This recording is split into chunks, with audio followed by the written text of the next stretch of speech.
Pacific American Month with No History, No Self with Brandon Reilly.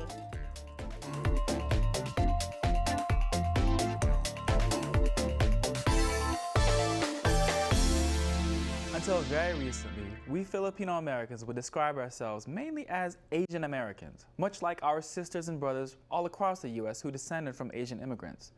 Yet today, we call ourselves Asian Pacific Americans. How and why did this shift take place? And what does it mean for our Kababayans in America today? The origins of the term Asian American date back to the revolutionary times of the 1960s, when marginalized peoples all across the world, not just in the United States or the Philippines, struggled to create a more democratic, just, and egalitarian world.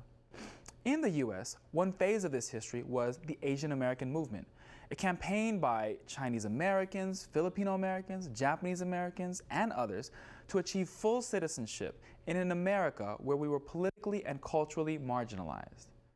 This is a history powerfully recounted in Karen Ishizuka's new book, Serve the People, Making Asian America in the Long 60s.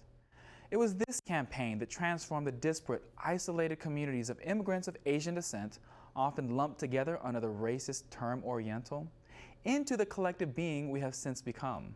The term Pacific Islander American is also new and comes from the same period. It, of course, refers to people whose descent can be traced from places across the Pacific to the subregions of Micronesia, Melanesia, and Polynesia. So, why conjoin the two? Do commonalities actually exist between Asian Americans and Pacific Islanders? Here, the broadness of the term Asian American comes to mind. After all, what do South Asian Americans, for instance, have to do with people from Samoa or Hawaii? Perhaps little at first glance. Yet if we look closer, there is much that connects us. Since the mid-19th century, the Pacific has become transformed into an American lake. It has become a place for the extension and refinement of American power and empire.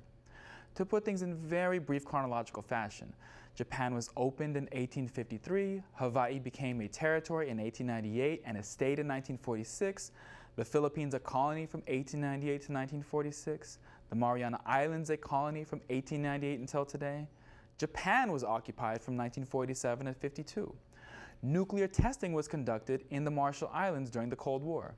And throughout much of the period, the Pacific became a formal yet subordinated part of the U.S. government through the institution of what was called the Trust Territory of the Pacific, up to as late as 1994, and since then, the Compact of Free Association.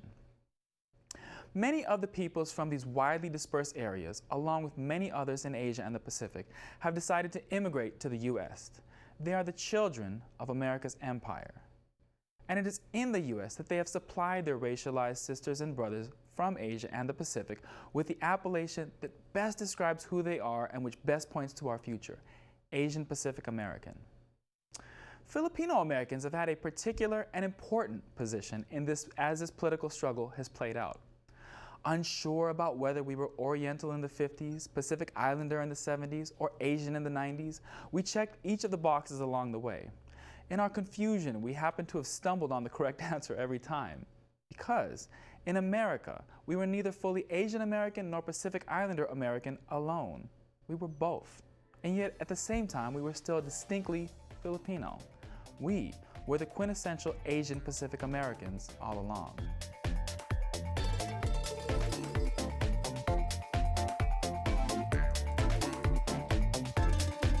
We'll be back for more here on Kababayan Today. For past shows of Kababayan Today, please go online to www.la18.tv/Kababayan Today.